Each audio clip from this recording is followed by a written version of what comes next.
السلام عليكم ورحمة الله وبركاته. أنا بوسي من قناة أكلات ماما وبوسي. النهاردة هنعمل مع بعض طريقة عمل فراخ بطريقة سهلة مع خضار، سهلة وبسيطة جدا. معانا أول حاجة هنا بصلاية كبيرة، ومعايا طماطماية، ومعايا قرن فلفل رومي، أو لو حابين سبايسي زي ما تحبوا. هنحط التلاتة دول في الكبة وهنضربهم، ودي هتبقى التتبيلة بتاعت الفراخ والخضار اللي هنعمله. قطعنا البصل كده زي ما انتم شايفين، والطماطم يعني حوالي طماطميتين على بصلاية على قرن فلفل رومي، على حسب بقى الكمية اللي هتعملوها. وهنضربهم في الكبة كويس جدا لغاية ما يبقوا زي ما هتشوفوا معانا دلوقتي. ممكن تضربيهم لو ما عندكيش كبة، ممكن تضربيهم في الخلاط وتحطي معاهم نص كوباية مية، او كمان لو ما عندكيش خلاط ممكن تبشريهم بالمبشرة العادية. انا حتى ضربت معاهم حطيت معاهم شوية مية صغيرين كده علشان يتطحنوا قوي، علشان لما اجي اتبل بيهم الفراخ تبقى كده ايه يعني سايلة شوية. جبنا بقى الصينية اللي هنتبل فيها او اللي هنطبخ فيها الطبخة عامة. حطينا هنحط بقى التتبيلة اللي عملناها، ولو حطينا كمان قرن فلفل احمر هيبقى حلو جدا وهيدي لون حلو قوي. بس انا كان متوفر عندي الفلفل الاحمر السبايسي، مش اللي هو العادي، وده انا ما كنتش عايزه الاكله تبقى حراقه. بعد كده جبنا ليمونه بقى كبيره كده عصرناها على الخلطه دي، بصل وفلفل رومي وطماطم، علشان عصرنا عليهم برتقان علشان كده يبقى طعمها مزز. ممكن عصرنا عليهم ليمون. لو عندك برتقان ممكن تحطي برتقانه وتبقى حلوه جدا. بعد كده حطيت معلقه صغيره فلفل اسود، ومعلقه صغيره بابريكا، ومعلقه صغيره بهارات اللي هي السبع بهارات،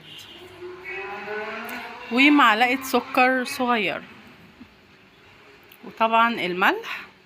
حابه بقى تزودي اي توابل زي ما تحبي، بس انا حطيت الحاجات يعني المعروفه او اللي عند اي حد، وما حبيتش ان يبقى فيها توابل كتيره يعني.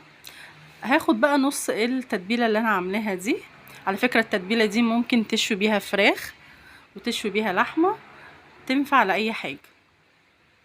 ممكن كمان لو هتعملي بط في الفرن تعملي. جبت بقى الفرخه، شلت بقى نص التتبيله على جنب، وجبت هنا الفرخه هنتبلها من جوه كويس جدا ومن بره كمان. وهاجي بقى عند الصدر كده نفتحه علشان التتبيله تخش جوه اللحم بتاع الصدر ويبقى ليه طعم كده وطري. عايزه اقول لكم الفراخ كانت طريه جدا وحلوه جدا علشان فتحت الصدر بتاعها، لان طبعا يعني اكترية الناس بتستثقل الصدر شويه وبتحب الورك. لو عملتوا الطريقه دي بتاعت الصدر وفتحتوه كده هتحسوا ان الصدر طعمه حلو قوي وطري جدا.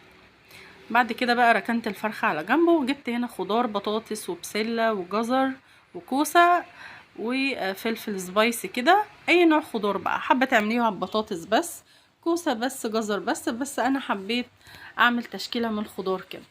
وحطيت بصلايه متقطعه طرنشات على الخضار، بصلايه يعني صغيره مش كبيره، لان كده كده التتبيله فيها بصل.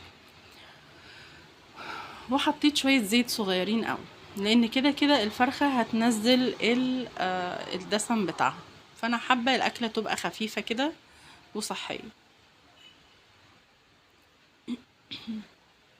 وهنقلبها كده زي ما انتم شايفين، وهحطها في الفرن على درجة حرارة 250، وهسيبها كده ايه مع نفسها. لو عندك ده فرن كهربا مشغله فوق وتحت، لو فرن غاز هتشغلي من تحت وفي الاخر هتديها وش.